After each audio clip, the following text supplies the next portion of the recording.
Okay, അപ്പോൾ friends, നമ്മൾ ചെറിയൊരു ഷോർട്ട് വീഡിയോ ആണ് വന്നിരിക്കുന്നത്. സംഭവം വേറൊന്നുമില്ല. ഇതാണ് തുലിപ്പ്. നമുക്ക് സൈഡിൽ ഫോട്ടോ കാണാൻ പറ്റും. ഇതാണ് തുലിപ്പ് ഫ്ലവേഴ്സ് എന്ന് പറഞ്ഞൊരു ഫ്ലവർ, തുലിപ്പ് ഫ്ലവർ.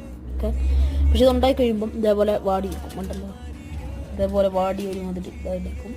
പക്ഷെ ഇത് പെട്ടെന്ന് തീരുന്ന സാധനം കേട്ടോ. അത് കുറേ ഒരുപാട് നാൾ പൂ നിൽക്കില്ല, പെട്ടെന്ന് ഇതിൻ്റെ ഇത് കേടായിപ്പോവും. അപ്പം അതിൻ്റെ കായ ഉണ്ട് കഴിച്ച്. ഇത് ഇവിടെ ഞങ്ങൾ തുലിപ്പ് മേടിച്ചതാണ്, പക്ഷെ നമ്മൾ വിത്തിട്ട്, ഇതിന് വിത്തല്ല സത്യം പറഞ്ഞാൽ, കായാണ്. അപ്പം തുലിപ്പിൻ്റെ അത് ജസ്റ്റ് ഞാൻ പറിച്ച് നോക്കിയതാണ്. ഇതെല്ലാം ഉണങ്ങി കഴിഞ്ഞപ്പോൾ കേട്ടോ. ഇതിപ്പോൾ നമ്മൾ പറിച്ച് കളഞ്ഞില്ലെങ്കിൽ എല്ലാ വർഷവും ഇതിങ്ങനെ ഉണ്ടായിക്കൊണ്ടേയിരിക്കും. ഈ അടുത്ത വർഷം തന്നെ വീണ്ടും ഉണ്ടാകും കേട്ടോ. ഇതാണ് ഐറ്റം. ജസ്റ്റ് ഒരു ഫൺ വീഡിയോ. ഇതൊക്കെ തുലിപ്പിൻ്റെ ചെറിയ ചെറിയ കായാണ് കേട്ടോ. നമ്മൾ കുഴിച്ചിട്ട് കഴിഞ്ഞാൽ ഉറപ്പായിട്ടും തുലിപ്പുണ്ടാവും. കണ്ടോ ഇതൊക്കെ.